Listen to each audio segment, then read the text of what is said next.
Hi everybody, and welcome back to another fun video here at the Hunter x Hunter Institute, the best place for us Hunter x Hunter fans to discuss our favorite series. Our highlight for today, Abengane. During the Greed Island arc, we got to see not only his cleverness, but also his skills when it came to fighting. The other player, Kuzco, seems to have survived it as well. But the only proof for this was his name appearing on Gon's binder with a bright red dot, meaning that he must have also survived it somehow, but it was never revealed how, nor was he ever shown again in the manga. On the other hand, we actually get to see how Abengane survived the Bomber Massacre. This time, let's give the spotlight to Abengane and have a detailed discussion about his skills. I'm sure you'll also be interested in talking about how he got rid of that chain that Kurapika worked so hard for to plant on Chrollo's heart. Too bad for our dear Kurapika. Speaking of Abengane, have you heard about his fan theory that he actually became part of the Phantom Troupe after doing the exorcism on Chrollo? Another interesting theory from the fandom, so of course, as the only Hunter x Hunter Institute in the world, we're going to do some research and dive deeply into the bottom of this theory. If you're ready, let's jump right into it and enjoy the ride till the end. Don't forget to give the video a thumbs up if you think that Abengane is going to make a reappearance in the near future. And if you have any theory as to what Abengane might be currently doing, share it with us in the comments section. We absolutely love hearing what our fellow fans think. And with that, let's start. 1. Abengane. We first get to see him in the Greed Island arc when he got recruited by the very rich Butera. The multi-billionaire was very invested in clearing the game, so he had been hiring both professional and amateur hunters to do the job for him. Abengane was one of these hunters. He has dark skin and a permed hairstyle. He's quite quick-witted and has a sharp memory, and able to analyze things calmly even in dire situations. He's also able to make wise decisions and act accordingly. When Genthru and the others were recruiting for members for their alliance in the game, Abengane deemed their conditions to be reasonable enough. He then made the decision to become part of the alliance. His brain is above average, to say the least. He was able to understand the strategy of the group even before hearing it. Were you also amazed when he actually memorized the spell cards in a short span of time?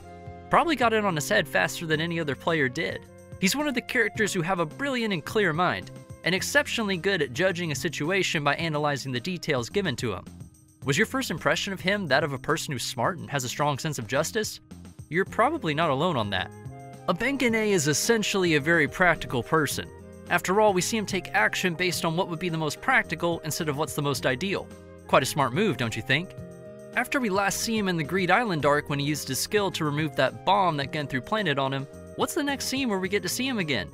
We see him standing side by side with none other than Hisoka. There's a big profit with Nen exorcism. That's right. Being the practical guy that he is, Abengane gave the Phantom Troupe a hand, but it certainly didn't come at a low price. But hey, if it was for getting their leader back in action, then the members must have been willing to pay regardless of the price. 2. Nen abilities. Abengane is one of the very few Nen exorcists in the Hunter x Hunter world. As a Nen exorcist, he's able to remove the effects of Nen not only on himself, but also on other people. The name of his Nen ability is not really revealed in the series, but based on how practical his personality is, perhaps he didn't find the need to give his ability some special name. Considering the details, Abengane's Nen ability is to conjure Nen beasts that would then feed on the effect of someone's Nen. In order for him to summon a Nen beast that can exorcise Nen, he has to perform a ritual that is very similar to sorcery. The Nen beasts he summons are not always the same. Its appearance depends on how strong the Nen ability that he needs to exercise is. We get to see one of these Nen beasts when he was trying to remove the effect of Countdown that Bomber placed on him. To say that the beast he summoned had an unpleasing appearance is an understatement. Based on how big it was, Bomber's Nen ability must have been very powerful. Just like any other Nen ability, Abengane's exorcism had some rules. Rule 1. The Nen beast he summoned will keep him company until the Nen user of the ability he exercised has passed away, or if Abengane is able to fulfill the conditions that will undo the Nen ability. While it is considered as exorcism, it doesn't really erase the Nen ability itself. Rather than exorcising, it's more like Abengane is ending up with a not-so-welcome companion. Even though the Nen beast saved his life from the deadly effect of Bomber's Nen, Abengane has to endure the Nen beast literally sticking on him for days to no end. Judging from Abengane's face when the Nen beast wrapped around him, he's very likely to try and fulfill the conditions to undo the effect of the Nen ability he's trying to exercise. Either he does this, have the Nen user undo their Nen ability by themselves, or wait for the Nen user to die. Rule 2. Abengane cannot exercise Nen abilities that has gotten stronger after the death of the Nen user. While this was not explicitly stated in the series, we can deduce this rule based on the basics of Nen abilities. Even though this ability should let Abengane remove the effects of the Nen he wants to exercise, there is a limitation to this, just like all the powerful Nen abilities out there. If the Nen user has died, this would mean that the leftover Nen would be much more powerful than normal, and even Abengane's skill would not be able to remove it. Fortunately for Abengane, Bomber didn't die before he could summon his Nen Beast. By the end of the Greed Island arc, Abengane was finally able to get rid of the Nen Beast by fulfilling Bomber's condition, which was to touch Genthru and say, "I caught the Bomber." Although he didn't really have as much screen time as the other characters in Greed Island, he still ended up having a key role in the story. After all, he's that rare exorcist that the Phantom Troupe was searching for. 3. Exorcising Chrollo. Most of the characters in the Greed Island arc were aiming for the same goal, which was to clear the game. This is the arc where we meet Abengane and learn about his skill. Most of the hunters playing Greed Island were there for the big rewards. There were some differences in the details, like what kind of rewards they would be getting, or what amount of money they would win. But essentially, they need to clear the game in order to get some prize. But not everyone was after the moolah. Some of them joined the game for an entirely different purpose. Take Gon, for example. He's there in hopes of finding his father, and Killua was there to join the ride. And then there's the Phantom Troupe and Hisoka. Their reason for joining is not to win some million zennies. Going back to the York New City arc, the troop members are in search of someone to counteract how Kurapika sealed off their leader's Nen abilities. And who's the person who can do that? A Nen exorcist. If you remember, both Shalnark and Hisoka were both sure that they would be able to find the person they're looking for in Greed Island. They didn't really know who among the 100 players was the exorcist, but the answer to this riddle is partly revealed in chapter 170. It wasn't the smart Shalnark nor the clever Hisoka who found Abengane. Surprisingly enough, it was none other tthan Killua's brother, Kaluta Zoldyck, who tracked down Abengane. Thanks to his Nen ability and perhaps to his upbringing as an assassin, Kaluto successfully found the person that the troop needed, as expected of one of the Zoldicks. By combining both Kaluto's Nen ability and Machi's Nen threads, the troop successfully found Abengane. Hisoka then negotiated with Abengane to remove the Nen that Kurapika used on Chrollo. Fortunately for Chrollo, and unfortunately for Kurapika, Abengane managed to remove the Nen chains on Chrollo's heart and got him to use his Nen abilities once again. The question is, what did Abengane do after that transaction? With that in mind, let's discuss together just what Abengane might have done after he got in touch with the Phantom Troupe. If you have any theory, share it with us down in the comments section. 4. Possibility of becoming a Phantom Troupe member. The first possibility, Abengane joined the Phantom Troupe after lending them a hand. You might be asking, how is that possible? Let's explain it here. Reason 1. Kortopi is a member of the Phantom Troupe. We know that the Phantom Troupe members have more than above average combat skills compared to other Nen users. In order to become part of the troop, one has to have high fighting abilities. But that's not the only qualification to join the troop. If the person has an ability that Chrollo thinks is a rare one, then that person might just be able to join the troop. The perfect example of this is Kortopi. He has the ability to conjure a copy of whatever he touches. We never did see Kortopi in an actual battle, and he didn't seem to be the type to be good at fighting. Perhaps he might be better at fighting compared to other Nen users, but not if compared to other troop members.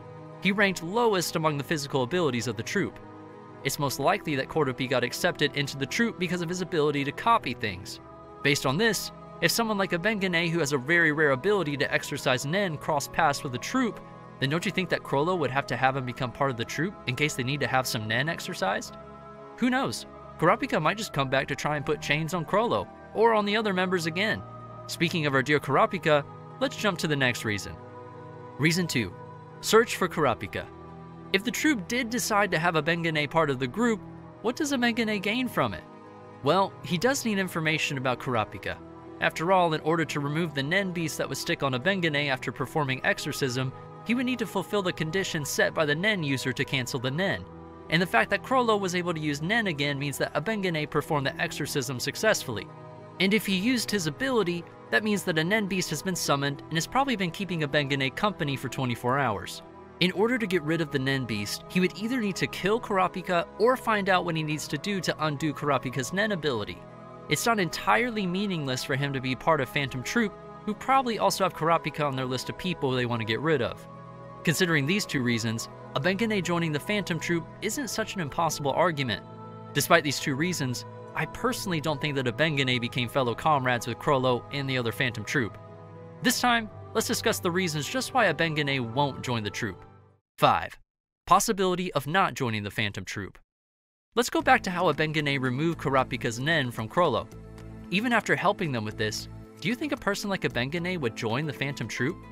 Reason 1. Abengane's personality. Given Abengane's character and the way he thinks based on his scenes, he's more likely the type of person who would think about what's practical, what's beneficial, and what's the best way to avoid as much risk as possible. Similar to how he was in Greed Island, Abengane is quite calm and composed. His actions are always based on whether there's a reasonable merit for him. Now, why would Abengane agree to negotiate with Hisoka and accept the job to remove the Nen on Chrollo? It's simple and clear. There's a huge reward for Abengane if he does the job. So with his Nen ability, he accepts the job, performs it, gets paid for it, and then parts ways with the troop. A level-headed person like Abengane won't do something crazy as join an infamous group of thieves like the Phantom Troop. Reason 2. The problem with the Nen Beast. After lifting the effects of Kurapika's Nen ability off Chrollo, Abengane was left with the unwanted company of the Nen Beast that he had summoned. And judging from how Kurapika's ability was able to forbid Chrollo of all people, to use his Nen, then that Nen Beast must have been huge. Considering how big the Nen Beast was already when Abengane was exercising Genthru's countdown, then this Nen Beast must have been very difficult to hide under a cloak of some sort. There's another question to ask. Can Abengane do multiple exorcisms at the same time? For example, if Abengane can continue doing rituals of exorcism to remove different Nen abilities at the same time, even if he's accompanied by multiple hideous Nen Beasts, then don't you think that he can become the troop's very own exorcism specialist? Even if he doesn't want to be part of such a group, then maybe he can continue acting like a business partner for them and doing Nen exorcism on the call. Kinda like doing a project-based freelance work with the Phantom Troop as one of his clients instead of just being a full-time employee of the troop. However, if Abengane can't do multiple Nen exorcisms while having a summon Nen Beast from another exorcism mission, then he probably won't be of any use to the Phantom Troop once he's done with removing Kurapika's chains off Chrollo. And so there's no real merit on both sides if he does join the troop. Regardless of whether he joins the Phantom Troop or not, there's no denying that Abengane has to find Kurapika in order to get rid of the Nen Beast after doing Nen exorcism on Kurapika. There's still one question that lingers on my mind. Being the clever guy that he is, Kurapika must have already been aware that his Nen was removed off Chrollo. Remember when Killua asked Kurapika about the possibility of his Nen chains being exorcised? Kurapika said, "If it's removed, I'll know it." Based on this conversation, then Kurapika must have found out about the exorcism the moment Abengane performed his ritual on Chrollo. Then don't you think there's a chance that Kurapika himself canceled the conditions for his Nen ability? That is, if he didn't end up sour about how his hard work for putting the Judgment Chain on Chrollo got removed. If you're a fellow researcher of the Hunter x Hunter Institute and have watched the video up to this point, then perhaps the idea that Chrollo might have just taken Abengane's Nen ability must have crossed your mind as well.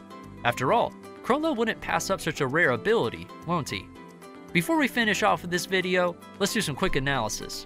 How possible is it for Chrollo to try stealing away Abengane's ability, even after Abengane gives him back his freedom to use Nen? If you ask me, I don't think Chrollo would have stolen it. You might be asking, why wouldn't he? The reason is simple, and that is, if Chrollo does steal Abengane's exercising skill, then it creates a loophole in the story. What would happen to the Nen Beast in the case that the Nen ability is stolen? Let's imagine for a second that Chrollo decides to be the bandit that he is and actually steals away the skill from Abengane, who just literally gave him back the ability to use his own Nen. If he steals Abengane's skill and becomes the owner of it, then it would mean that the ownership of the Nen Beast that comes with the exorcism skill is transferred to him as well. We would have seen him together with that hideous Nen Beast on his fight with Hisoka, unless he had Kurapika killed or had the conditions lifted off. Seeing that Kurapika is alive and kicking at the Black Whale, this must not have been the case. If Chrollo did steal this ability, once he uses it, he would need to deactivate Skill Hunter later on. Would this mean that the Nen Beast would disappear as well? In that case, then this would give Chrollo the ability to exercise without the restriction of being bound by the company of a Nen Beast 24/7. Let's also not forget that in terms of Nen, there would always be rules, and one of them is that the stronger the Nen ability is, then the higher the risk that the Nen user faces. Chrollo stealing Abengane's ability would also mean that he's stealing the Nen Beast that comes with it. Considering the troublesome burden that comes with stealing such an ability, Chrollo was probably like, no thank you. It's easier to imagine Abengane's bank account flourishing after taking on that job with Chrollo. He must be somewhere enjoying life with his 24/7 Nen Beast buddy. What do you guys think? Including Abengane, there's a total of 5 characters who are Nen exorcists in the Hunter x Hunter series. It'd be nice to see Abengane have some active role in the Dark Continent arc. But considering how there are more mentions of Nen growing stronger after the death of the user, then Abengene's skill might not be enough to remove the effects of such Nen abilities. He wasn't even mentioned at all when Gon was on the verge of dying. It's a lot easier to imagine Abengene spending his time away from the troubles of the Phantom Troop. Who would have expected Abengene removing Kurapika's chains on Chrollo's heart would end up causing the Phantom Troop to be in shambles? If he didn't do the exorcism, then Hisoka wouldn't have been able to fight Chrollo. If that battle didn't happen, then perhaps the Phantom Troop won't be out on the hunt for Hisoka after killing Shalnark and Kotopi. See how big a role Abengene actually had? And with that, we are reaching the end of our video. If you watch every second of this video and had a better understanding of Abengene, then there's no doubt that you're a member of the Hunter x Hunter Institute. From this video onwards, we'll continue researching about the wonders of Hunter x Hunter and share it with the whole world through our videos. So if you want to be a part of our future research, make sure to hit that subscribe button. That's all we have for now. Thank you for watching this video, and see you on the next one.